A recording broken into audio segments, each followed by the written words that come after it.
want to share with this, if you guys can see my presentation, I like using this to help me stay on target. I love Star Wars. So quick examples, a little background, so then you're like, why are we listening to this guy? So I've been a mortgage lender since the end of 2001. I started at the young age of 23 years old.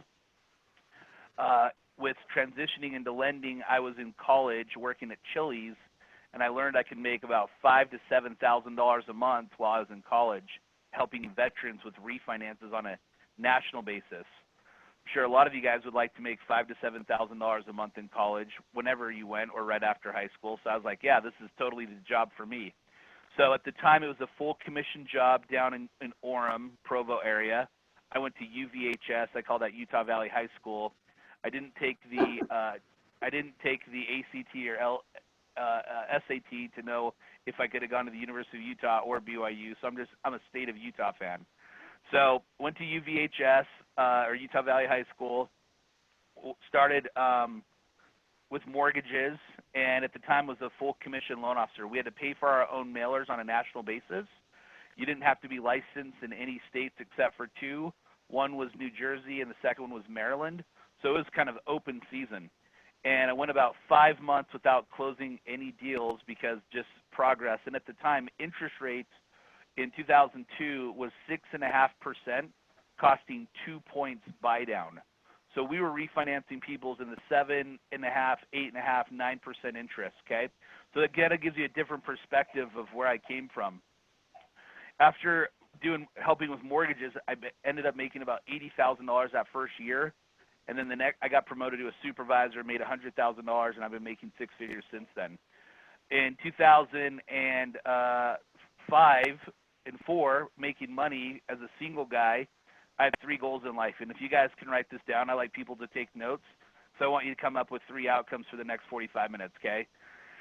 So number 1 is when you have goals, you normally hit them. So I had 3 goals coming out of high school, just 3. 1 was to buy a BMW because I love James Bond. So he had a Z3 in some movies from the 90s. I'm like, I got it made when I get a BMW. Number 2 is I wanted to make $100,000. That was just some magic number. I was like, hey, if I made it $100,000, I made it. And number 3, I wanted to have long hair and a ponytail, kind of like Becky who's wearing a hat, okay? So I wanted to have long hair with the ponytail so I could know, hey, I totally have it made in life. So at the age of 24, I bought a BMW, grew out my hair long, and made over $100,000. And after that, I was like, oh, I've made it. Like, what else do I do next? So I was single at the time. I'm currently married. Single at the time, and was a really, really good saver, okay? So I'm going to do a quick exercise with this is what did people do to adapt last time? So if you guys can write this down, you're going to take your annual income and you're going to times it by 25. And you're going to take your annual income, you're going to times it by 25. We're going to work backwards of how much you need to be financially free. So it looks like Lonnie's got 2 people there. Looks like they're practicing social distancing really well. They've got to be sisters, right? There we go. So for example, if you made a GCI, you guys call it gross commission income. Am I remembering correctly for realtors? Mm-hmm. Yeah. Okay, cool. So gross commission income, if you take your gross commission income times 25, you should all come up with a number. And if you guys want to type up what the number is, you can share it. But I'm going to do a quick exercise with you. Because knowing what I know now, I'm positioning that the shift is on. I'm acting as if we're going to have a softer market for the next 3 years. I think there are large economic challenges on a national and international basis with liquidity. What we've seen with the mortgage compression in the last 6 weeks took 18 months from 2007 to 2008. So I have a better idea. If you guys can type in, when did you guys get your first real estate? When did you guys become a realtor? Then I have an idea of who's in the audience. If you guys can just type that in the chat bar, if you guys real quick. We got Brett's 2001. Good, and I'm going to watch this. So everyone's on there. So we need Dan, we need Cherie, we need Becky, we need Brett, we need the Fairway lender who's copying some awesome information with glasses. Let's see, we need Lonnie with her twin, we need Joanne, we need Jackie Brown, we need Amber, we need Marlissa, Miss Olson, we need Tanya, Jen, Julianne, Rochelle, Rick, Shannon, Ron, Susan, Jessica. Cool, we need everyone to participate, okay? So this will help me help you guys. So this is awesome. We got some from the 90s. Bravo. A bunch of new people. Awesome. Some from the 90s. Okay, so me being a lender for 15 years, a real estate investor for 15 years, I'm going to give you this exercise, wishing what I knew now, okay? So you guys should type in what your income was last year times 25. And I'm going to say a magic spot. Most realtors like to make like $125,000 a year. That's kind of like a normal number. Kathy, as the broker, what do you think is a good goal that you try to have all your full-time agents hit? What do you guys shoot for? So what we're doing this year is we're doing 20 and 20. And if you do 20 and 20 here in the state of Utah, northern Utah, Davis and Weber, kind of a mixture. Every once in a while you get that $200,000 house, and every once in a while you get that $700,000 house, right? Should end up with an income of a good 140 to 160,000. Cool. Because by the time you do your expenses and so 150. By the time you do your expenses and your taxes, we all know you're not really getting 150. No. Sure, I agree. All right, cool. So everyone grabs their calculator. So here's step number 2. Step number 1, if everyone can write this down, here's what will make the difference of the pros versus the amateurs. All of you guys should understand and learn how to use financial calculators. It is not your lender's responsibility to do amortization. It's yours, because your guys are real estate professionals. So you should be able to show appreciation for 3 to 5 years at 3%. You should be able to show an amortization to your clients, because got to be honest, you guys know this, your clients trust you most of the time more than they trust the lenders, because you're with them way more, right? You got lenders over the phone. We're having our team, like right now I have 5 people in the office who are doing a team huddle right now while I'm doing this. You guys know, as the real estate agents, doesn't mean you need to be mortgage experts, but you need to be financial experts to help people with their money, right? So if we go back to this exercise, if we take 150,000 times 25 is 3.75 million. If you guys all want to write this down, this is a great case study, okay? So for you to have financial freedom, you need to have $3.7 million in assets. So with having that much in assets, something that we talk about with Kathy, and I appreciate her being vulnerable with what she learned from the last correction, is building a spec home for $700,000 in South Weber is probably not investing. That to me is gambling. And she didn't necessarily say she did that, but we both know people that did that during the last time, right? So if I were all of you guys in Davis and Weber County, I'm buying houses, duplexes, fourplexes for 1950s or newer. Like basically everyone from Salt Lake County, just so you guys know, is going north because it's way more affordable than going out of state, right? So the best outcome is, what do we need to do to come up with 3.75 million? So here's what we're going to do to work backwards, right? So when I bought in 2006, I bought 13 houses in 2006. So would you guys agree that 2006 was 1 year before the top of the market in Utah? Yes. Mm-hmm. Yep. Okay, cool. Let's ask for all of you guys who've been a realtor since at least 2006. What quarter? I want to see what you guys come up with. We'll focus on the Salt Lake Valley, including Utah, Davis, Weber County. I don't want to talk about St. George, because St. George was influenced with Las Vegas. They hit their peak before we did. So in Salt Lake, Utah, Davis, or Weber County, what quarter of 2007 do you think we hit our peak? If you guys can all type that in, I want to see what quarter. I basically gave you 4 options to be more successful than what month, right? In your opinion, what quarter did we hit our peak in 2007? Let's see what you guys come up with. Let's see if we got, which one's Lori? Hey, Lori Rushton, raise your hand so that I know which one's Lori. Raise your hand. Oh, okay, good. All right, we got your blonde twin over there. All right, cool. So we got second quarter, fourth quarter, third quarter, second quarter. Okay, so homework number 3. I want all of you guys to research on your own, because you're the real estate professional. As realtors, I'm the mortgage professional and an investor. If we start comparing what happened to our peak, I personally think, and I'm happy to be wrong, we will hit our peak this year, third quarter. So I think we're going to hit our summer bump like we're seeing right now, and then depending on what the overall economy does, I think we're going to peak. Now, if I'm wrong, bravo. That means we just sell for more houses next year, right? But if I'm right, then I'm preparing to what happened last year, right? So what are savvy people doing now? They're specializing. So I wanted to share this with you guys for a couple minutes, okay? So rentals. I'm going to focus on rentals, and I brought this property on purpose because this is a beautiful property for anyone to own in Ogden, okay? So here's an example. We bought this property in 2009 or 8 as a short sale, and this was considered a non-conforming duplex. I'm going to have you guys write this down. I drill this down with all realtors. A non-conforming duplex means it was originally not built as a duplex, and over time it got permitted from the municipal governing agency, so either the city or the county, depending on who has jurisdiction over it, to be rebuilt as a duplex. So the county recorder, when I bought the property, showed it was a duplex. So someone communicated with the county that they've already gone through the permitting process or said, hey, it's a duplex. What do you guys think's worth more? Your screen isn't sharing with us, so I'm not sure if we can, if you guys can see the screen.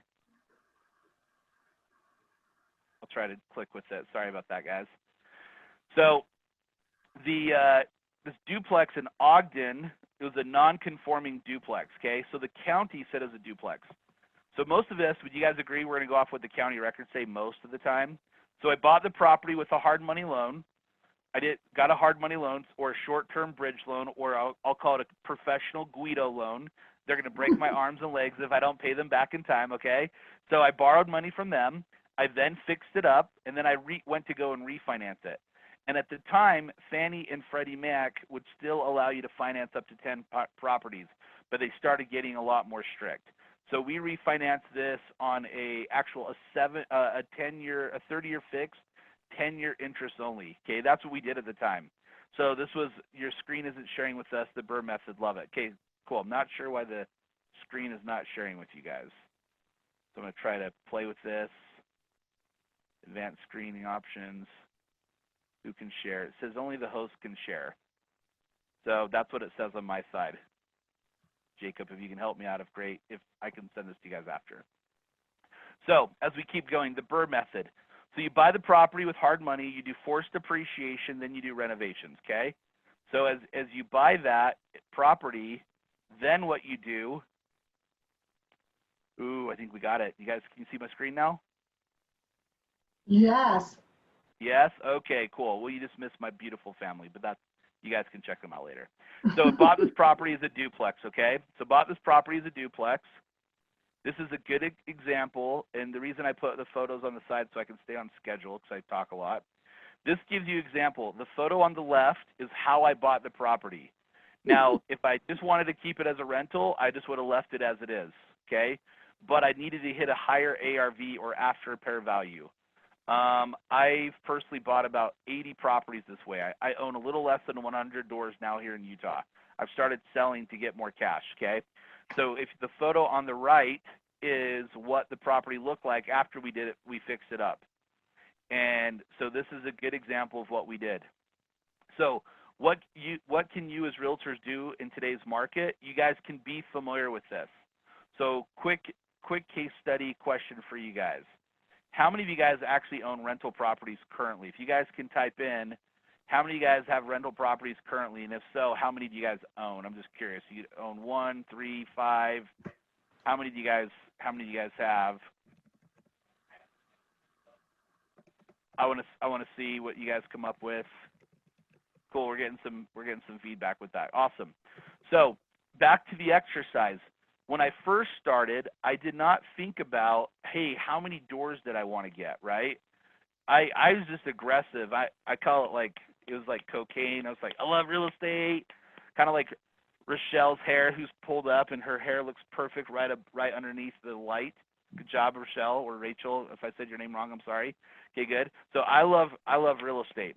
So working backwards, knowing what I know now, let's do this exercise. If you guys want $3.75 million, I want you to write down what's the average purchase price of a rental property you want to purchase. If you guys can type in, what is the average rental price or purchase price of a property you want to purchase as an income property?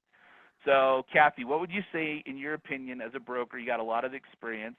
What do you think is a good price point for someone to own as real estate professionals? What's your opinion? So what I wish I would have done back in the 90s is bought a ton of them for $50,000, but I didn't. so Okay. at that time I was just too frightened. But I looking around and working with buyers myself and all that, I think to get something that's very good rentable and good rentable income, probably 250, you know.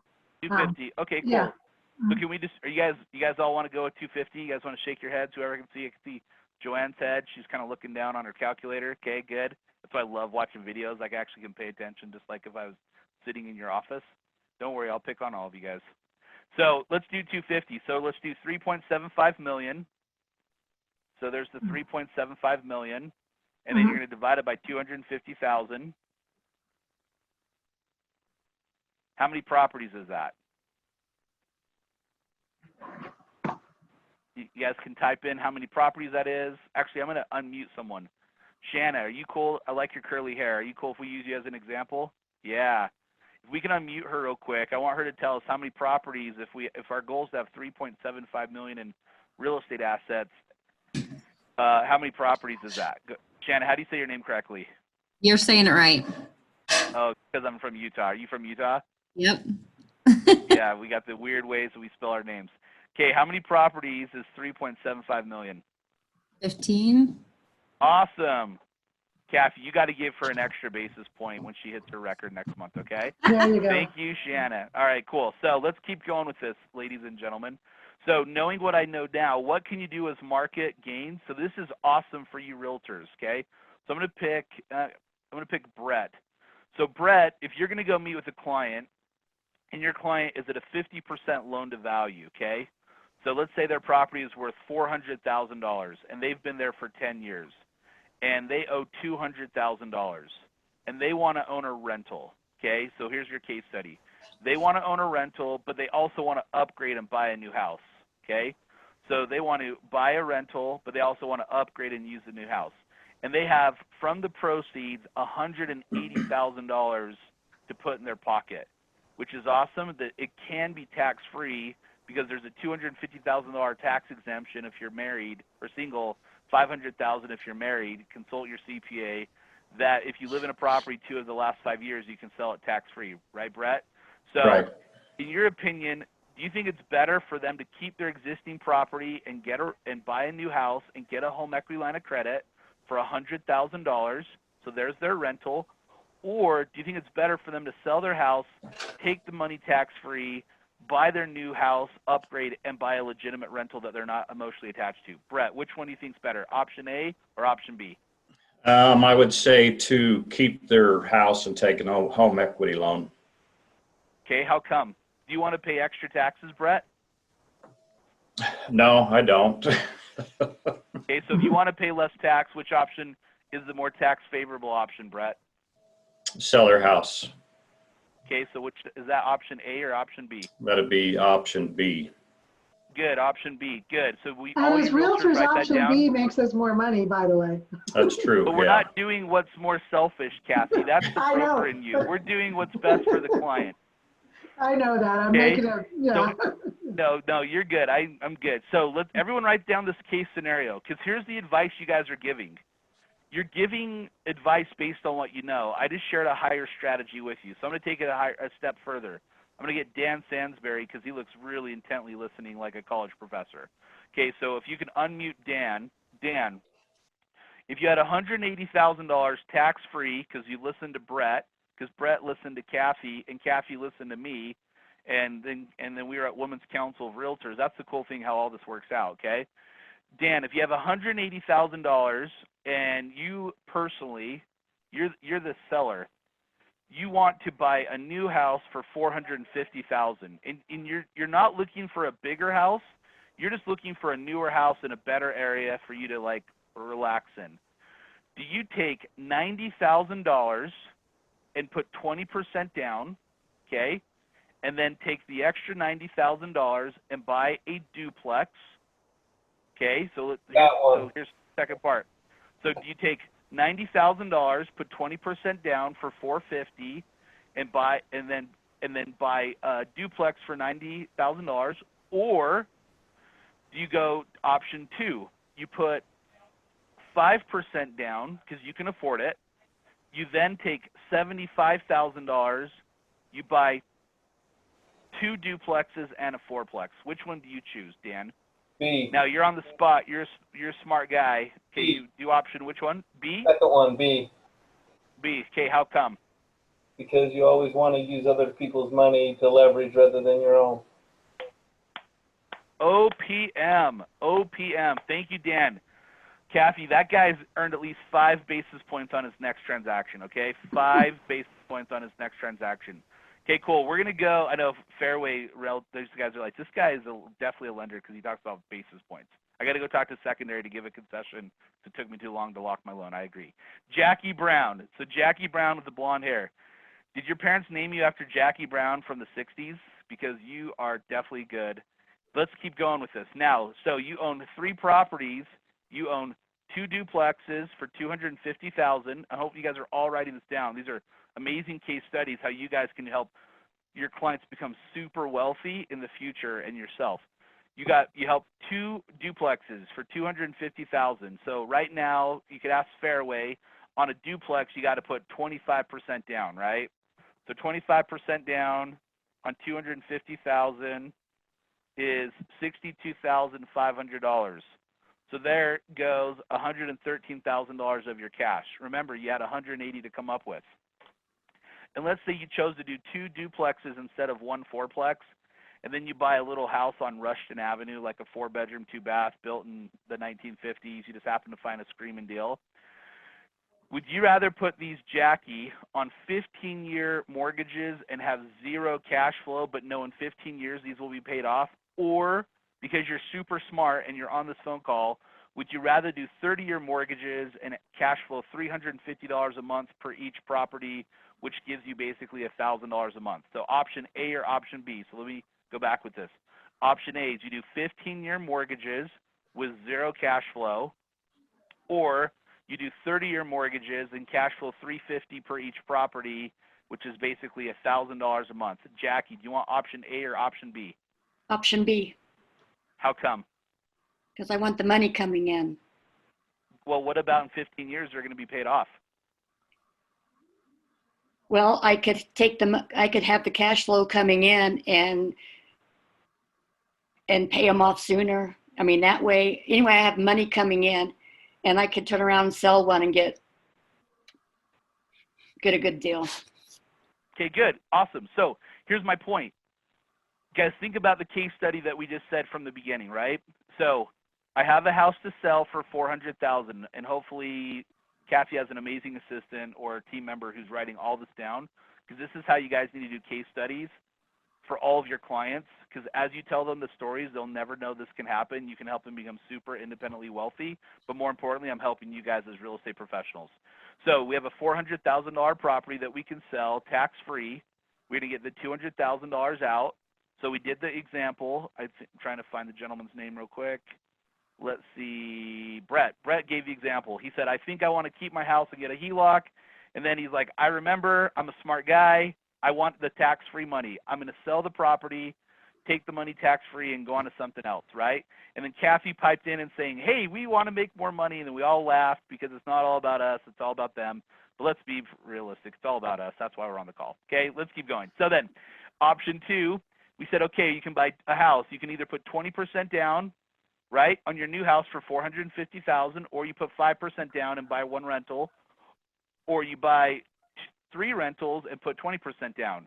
And then I think Dan said, I think I'd rather go with the 3 rentals because I can afford it, and I'd rather have 3 rentals versus just 1, right? And then we transitioned when we're talking about financing, and we transitioned to Jackie Brown, and Jackie said, I'd rather have the $1,000 a month cash flow instead of the 15-year mortgage, okay? So let's pick someone else. I'm going to pick Sherry because I love her glasses. They look like mine. Sherry, do you have a financial calculator by chance? Me? Yes, you. Yes, you with the brown hair. I'm sorry? It's Cherie. Sorry, Cherie. Thank you. I knew I'd mess up No, I enough don't names have a by keep financial picking people. calculator, so move on. You don't have a financial calculator. All right, I'm going to do this exercise with you, all of you guys, because you guys need to grab financial calculators next week, okay? You guys can download it on your phone. This will make the people who have 3.75 million in assets versus those that have 375,000 in assets in 10 years. It's all we're doing is math, okay? So thank you for being honest. I'll still do this example with you on do you have a basic calculator? Yeah. Awesome, let's do a basic one, okay? So we're gonna buy 2 duplexes for $225,000. What's the total sum of $225,000 times 2? Ma'am, 225, 220. Awesome, awesome, awesome. Okay, we're gonna squeak in one extra single-family residency for $150,000. Okay, so let's add $150,000 on there. What's the sum now? Hold on, I goofed. You're okay. I goof all the It's time. 600. I agree. 600. Round of applause. Thank you. We're going to keep going. Thank you. Thank you. I'm going to pick someone else. This is so important that you guys know how to do this. I'm picking the Twin Towers. Lonnie, Rushton, and her friend. So I bet Lonnie and her friend probably can know how to use amortization schedules. So if we're going to take a $600,000 asset, Lonnie, how much do you think appreciation has gone up the last 10 years on average per year? Lord. Miss Rushton, can you hear me? I can. I'm not the realtor though. It's okay. Who's the realtor? Brandy. Brandy. All right. Thanks for calling out Brandy now. We know how you go. It's like throwing her under the bus. Sorry. Brandy, you're good. In your opinion, Brandy, how much has the values gone up per year on average? Per year? Like 12, probably 12%. Okay, cool. Kathy, in your opinion, you have a little more experience than we do being a realtor. How long has appreciation gone up a year the last 10 years? Kathy? I would pretty much say it's been kind of crazy. I think that we've seen it anywhere, depends on the area and what's going on. But we used to be able to buy tons of houses for 100,000, so probably like 7 to 10% depending on the areas and what the actual product is. Duplexes, to find a duplex for 250 would be tough right now, you know. Cool. Let's just call 8% appreciation. Is everyone okay with that? Cool. All right. Thank you, ladies, for sharing. So I'm going to pick a mortgage professional. I'm going to pick Becky because she's wearing a hat, and the other lady doesn't have a name. She looks like she looks like a super personable underwriter. And if she got offended, that's good. That means I'm not working at Fairway. Okay. So Becky Snyder, if you have a $600,000 asset that appreciates at 8% compounding for 10 years, because I bet you have a financial calculator, can you tell us what that number is real quick? You don't have a financial calculator? I don't, but I have a regular calculator. All right, you can do that. Do you mind walking us through how this makes sense? Because all the real estate agents on here need to do this with a regular calculator of how we go through this process, and we'll wrap this up of how all of you guys can do this yourself to help your clients. Okay, so the number was 600,000. You got it. Everyone, all you realtors, grab your regular calculators too. I'm going to do it with you, with Becky. Yep, and then we had 8%, you said? Yep. So over 10 years, so that's 48,000 over 10 years. Am I doing this correct so far? No, I'm going to help you, Tad, real quick. So we're going to take 600,000 times 8%. Yep. 600,000 times 8% goes to $648,000. Okay. And it's going to compound Right. on each other every 10 years. So the $648,000 times 8% compound the next year is $699,840. And then we go to the third year of 8% compounding goes to $755,827. Then we do it the next year, compounding on top of each other, and then that goes to $816,293. This is year 5. We do 8% compounding on top of each other. That goes to $881,596. Year 6, we take 8% compounding on top of each other, goes to $952,124. Year 7, this is so important for you guys. You guys will be freaking rich. Year 7 will go to over $1 million. You guys can all see that. Jacob's thinking, I think I want to get out of IT and own rentals. Okay. We're going to go to year 8 is 1.1 million. We're going to go to year 9 is 1.199. We'll just call it 1.2 to make ourselves feel good. Number 10 is basically 1.29.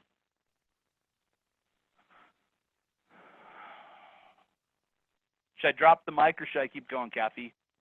I think I know you've got a lot to cover. I think that they get the point. And one of the good things about this is that we've recorded this, Matt. So I'm going to send them all the recording so they can pause it, do the numbers themselves, look at the own things they want to invest in, look at what maybe some of their clients want to invest in, and be able to take this step by step and use it to help their clients do well, and use it personally to help themselves. So perfect. Awesome. So here's what's cool with that. I'm reinforcing what all realtors should know, but most of them don't. If you guys want to write that down, all realtors should understand the importance of compound interest. All real mortgage professionals should do that too. The difference of the pros and the good ones is all of my friends that I'm hanging out with own tens of millions of dollars of real estate because they're buying what they're selling, right? Or they're buying what they're financing. So these questions that we have is what you can do as realtors to gain market share. I just gave you an example. What I do when I meet with a client who wants to get financing, I share with them what they can do. What do they want? So if you guys want to write this down, what, why, and then we'll go with something else. So what do we want? We want $3.75 million in assets, or whatever your number is. Your number could be higher, your number could be lower. Why do we want that? Because we want financial freedom. All of you guys got into real estate because you did something else and you wanted financial freedom. Do you guys agree with that? At least raise your hands as those I can see. Let's see, I'm waiting for some hand raises. Brenda, you can get your hand. Thank you very much. Okay, cool, okay? Now, why do we want that? For financial freedom. So what are some action items? Here's 3 action items. Number 1, understand the importance of compound interest because it can make a lot of money for you.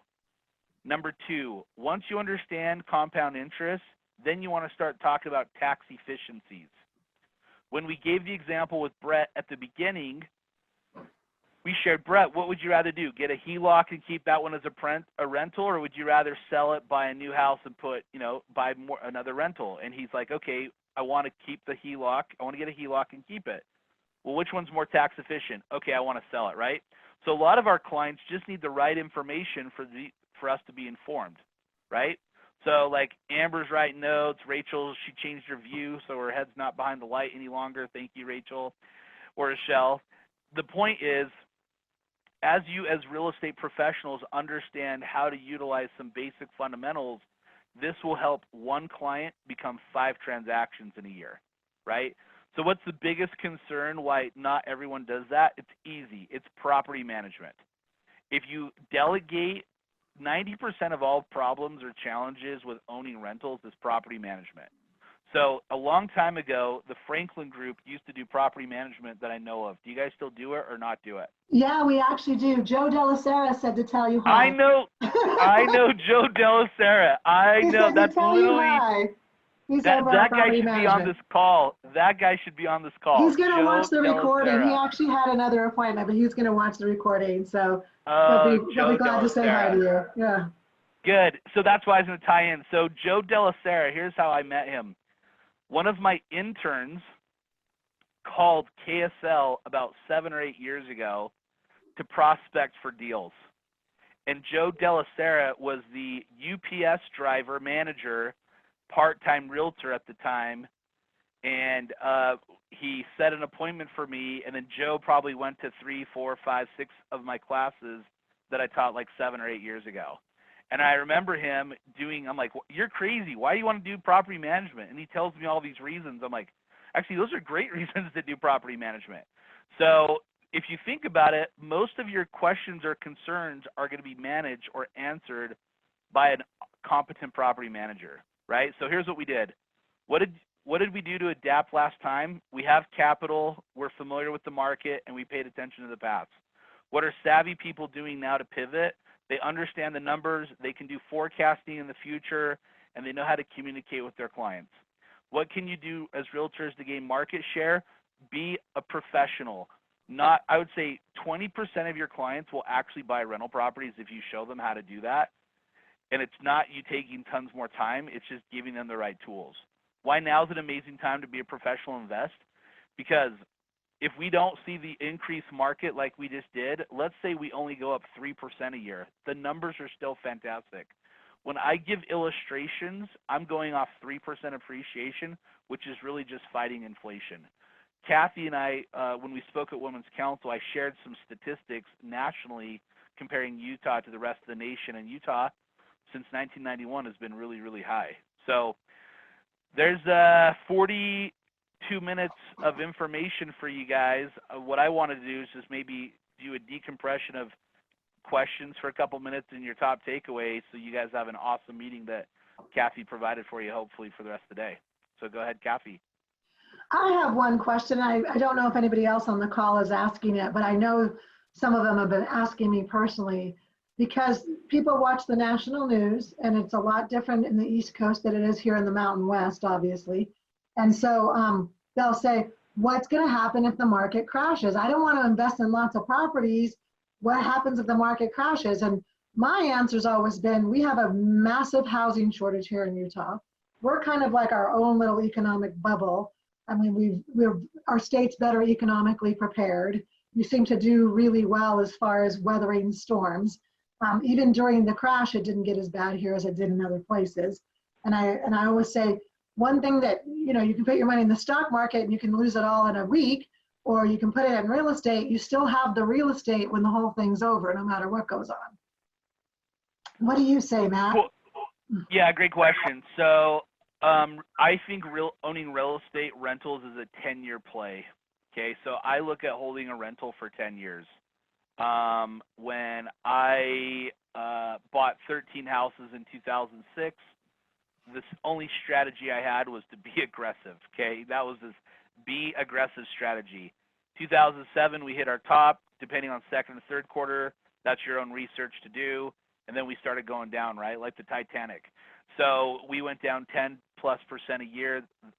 The next 4 years, we hit the bottom in my opinion, second quarter of 2011, and then we gradually started going back up again. So I think that knowing that real estate always goes up is not correct, right? I think normally there's affordable housing challenges. We're very fortunate here in Utah. There's 3 things in our favor, regardless of what you think. One is the LDS Church, super family-oriented. Tons of people move here because it's freaking safe, right? I don't really think of anywhere I'm going to go walk around in downtown Salt Lake or in Chesterfield, which is unincorporated Salt Lake County, or West Magna, or Ogden, or Glendale, Utah, which is Salt Lake City.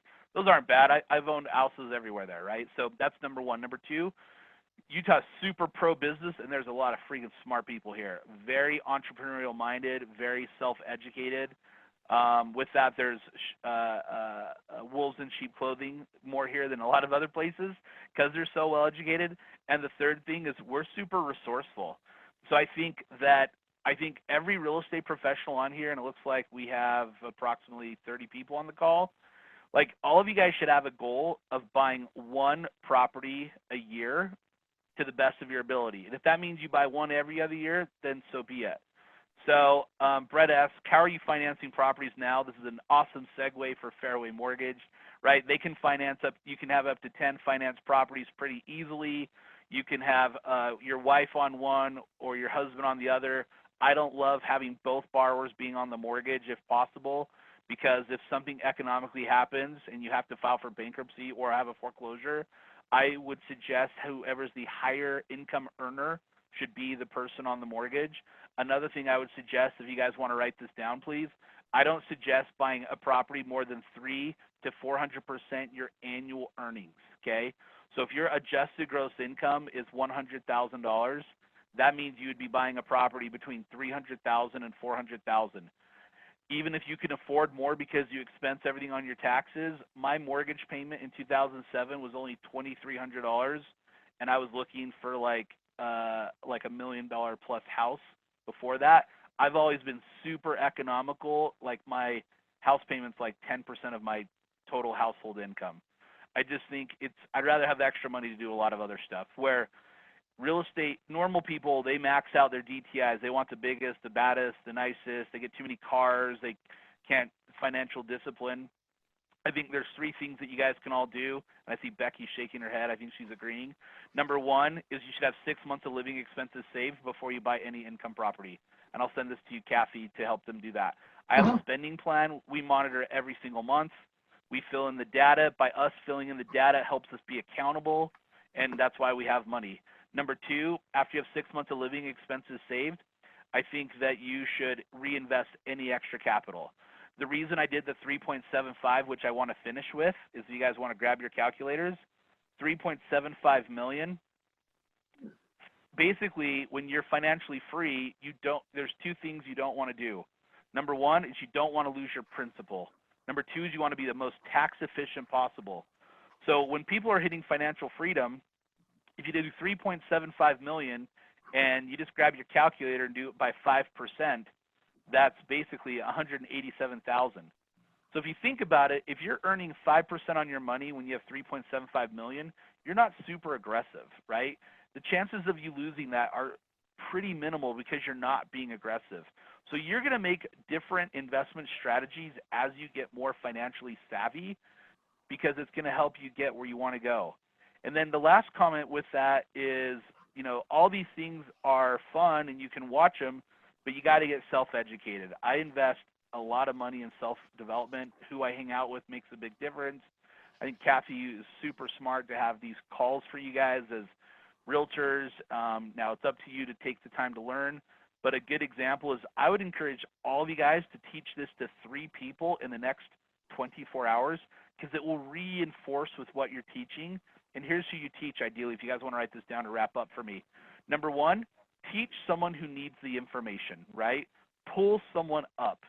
So that could be a team member, that could be your mortgage professional, your title, that could be your spouse, but teach someone who needs this, saying, holy cow, I never thought about this before, because you're reinforcing as the expert. Number 2, teach a peer. Share it with someone else that you brainstorm, collaborate, kind of mastermind with, okay? Because then what you guys will do is be able to give each other information.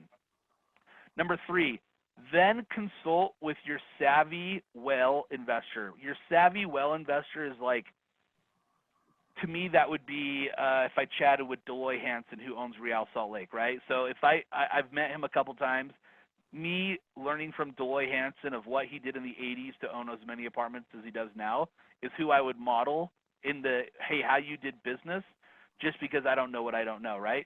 But what you would ask them is, hey, what holes am I looking for, or what else should I consider that if you were me, what I would do? And as you do that, you're going to come back from a life of abundance, and it's going to give you guys the opportunity as real estate professionals to really go deeper with your current clients. That's awesome.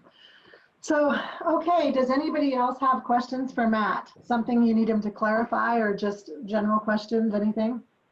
Don't be shy. You covered a lot of information. I really believe that this was a very good use of time, Matt, and I appreciate you giving of your time. One of the things that was very impressed by you when we were talking is both of us both live by the theory, if we give more than we receive, we always seem to be receiving. And it's just, and for me, my life has been full. What I do with my extra money is I help some nonprofits. That's what I do, and that just seems to be something that, where people who need the info, people who need help, so this is very, very good. I appreciate him very much. I don't know if you guys want to give him a little applause. If we were live, we probably would do that. Maybe we'll have a live meeting with a big barbecue or something like that and invite Matt back. Anybody got any questions? You want to stick them in the chat box, or you want to unmute yourself and ask him questions? We got a little homeschooler in the background there with Shanna. All right. I'm going to share this recording. Real quick. Go ahead. Yeah, that they shared. Marlis Olson Scott, sorry if I said your name wrong. Use a property management company to use your rental properties. Okay, so great question. I've always self-managed. I've always hired employees to help manage them with me. We just actually this month started a property management company here in Salt Lake County that we're going to be focusing on because I've already got a little less than 100 doors myself. And I know there's a lot of less competent property managers, just like you guys know as real estate agents. There's a lot of less competent real estate agents. So we know what we can do. We know who our ideal clients are. Our clients are we're not for everyone, but we're going to definitely do property management for other people. In 2006, so Brett, great question, Miss Scott. In 2006, Brett said, we're giving money away. How are you financing properties now?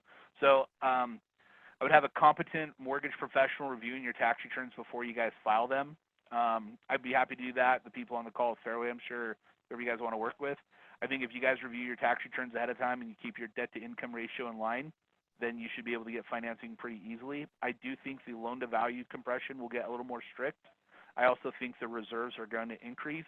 But if you think about it, if I have 100 rental properties and if on average my rents are $1,000 a month or my mortgage payments, that's $60,000 a month. I have that much money that I lend in hard money. I have months of that because I want to have reserves. So that's something to work towards. And then Tania, sorry if I said your name wrong. Why is now this amazing time to be a profession to invest? Because the knowledge is there. Knowledge is so easily attainable for everyone. Just like the Zoom call, this would have not happened 5 years ago or probably even 2 years ago. So it's learning from the right competent person for you guys to see. If you guys can see behind my shoulder, these are all manuals and classes that I've taken. I'm in strategic coach. Kathy, that might be something you'd be interested in. I go to a lot of Tony Robbins events. I've been to 11 Tony Robbins events last year. I'm in what's called Platinum Partners. If anyone's got a Tony Robbins event, I'm all Kool-Aided up. So I just definitely think what our mindset does makes a last difference. And then Brenda Stoney said, would you buy with a partner who isn't your spouse? I don't prefer that. I prefer buying properties. Great question, Brenda. I prefer buying properties on your own. There's 3 things why you want to bring in a partner. It's either capital, knowledge, or credit. I think those can be easily figured out by you reevaluating yourself. So if you can figure out the capital challenge, the credit challenge, or the knowledge challenge, credit, you can just improve it over time as you pay your bills. Number 2, you can save more and earn more to get more capital. Number 3, the knowledge is totally available. So it's up to you guys to solve that. I'd rather have 100% of the profits, but that's just what works for me.